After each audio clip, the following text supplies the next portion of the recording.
আমরা হংকং ম্যাচের জন্য একটু অপেক্ষা করি। আই এম শিওর একটা চেঞ্জ আমরা দেখতে পাবো। কোটি কোটি ফুটবল প্রেমীদের প্রশ্ন, কবে শেষ হবে কাবরেরা অধ্যায়? একের পর এক ব্যর্থতার পরেও কেন তার উপরই আস্থা বাফুফের? নেই কোনো উল্লেখযোগ্য অবদান, এমনকি র্যাঙ্কিংয়েও ন্যূনতম উন্নতি করতে পারেননি এই স্প্যানিয়ার্ড। দায়িত্ব পাওয়ার পর কখনো র্যাঙ্কিং ঠেকেছে 186 ঘরে, তো কখনো পার হয়েছে 190।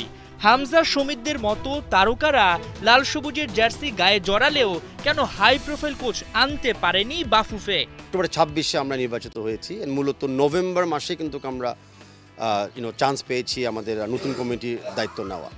সেই সময় আপনারা জানেন যে অনেক প্রায়োরিটি ছিল, বা তার ভিতরে সবচেয়ে বড় প্রায়োরিটি ছিল ফিফাতে রিস্ট্রিক্টেড ছিলাম আমরা, ফিফা ফাইন্যান্স মিশন থেকে বের হয়ে আসা। তখন আমাদের অনেক প্লেয়ার কেউ ছিল না, হামজা চৌধুরী, সুমিত সোম, ফাহমিদুল। তো আন্তর্জাতিক লিগে যে বাংলাদেশিরা খেলতে ছিল তাদেরকে সামহাও পাসপোর্ট নিশ্চিত করে ফিফার অনুমোদন এনে কিন্তু টিমে যোগদান করা। তো player development, team development, finance development অনেক আমাদের কিন্তু প্রায়োরিটি ছিল। তো সেই জায়গায় আমরা বিবেচনা মনে করি না যে 2025 সালে আরও বেশি পরিবর্তন করা উচিত ছিল।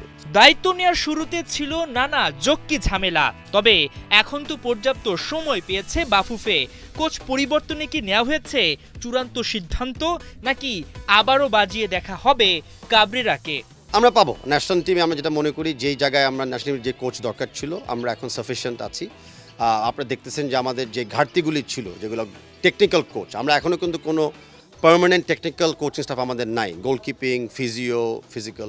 তো সেই জায়গাতে আরেকটু অ্যাকচুয়ালি চমকতে হবে ওই জায়গাটাতে, যেন আমরা একটা ডেভেলপমেন্ট ভিত্তিক কোচিং স্টাফ আগে রেডি করতে। পার্মানেন্ট হলে হেড কোচ অনেক সময় আসে, অনেক সময় চলে যায়, অনেক সময় অসুস্থ থাকে। সো টিম কিন্তু ডিপেন্ড করতে হবে এই টেকনিক্যাল স্টাফের উপরে। সেই টেকনিক্যাল স্টাফটাকে আমরা এখন পার্মানেন্ট করতে চাই অ্যান্ড স্ট্রং করতে চাই। এখন কন্ট্রাক্ট পিরিয়ড একটা আছে, কন্ট্রাক্ট পিরিয়ডের শেষে আমরা রিভিউ করব যে এই লাস্ট কন্ট্রাক্টে আমরা কী পেয়েছিলাম, কী অর্জন আমরা করতে পেরেছিলাম। সেম টাইম আমি বলতে চাচ্ছি দর্শক উপলক্ষে যে নারী দল কোয়ালিফাই করেছে, আন্ডার 20 কোয়ালিফাই করেছে, এখনও চান্স আছে মেন্স ন্যাশনাল টিম এএফসিতে কোয়ালিফাই করার জন্য। আমরা হংকং ম্যাচের জন্য একটু অপেক্ষা করি। আই এম শিওর একটা চেঞ্জ আমরা দেখতে পারবো। অক্টোবরে এশিয়ান কাপের বাছাই পর্বে হংকংয়ের বিপক্ষে ম্যাচ, নতুন কোচ নিয়ে ভাবা, একাধিক বিষয় নিয়ে কাজ করতে গিয়ে গোলমাল পাকিয়ে ফেলবে না তো বাফুফে? সিঙ্গাপুর ম্যাচের ভুলগুলো কি রিপিট হবে?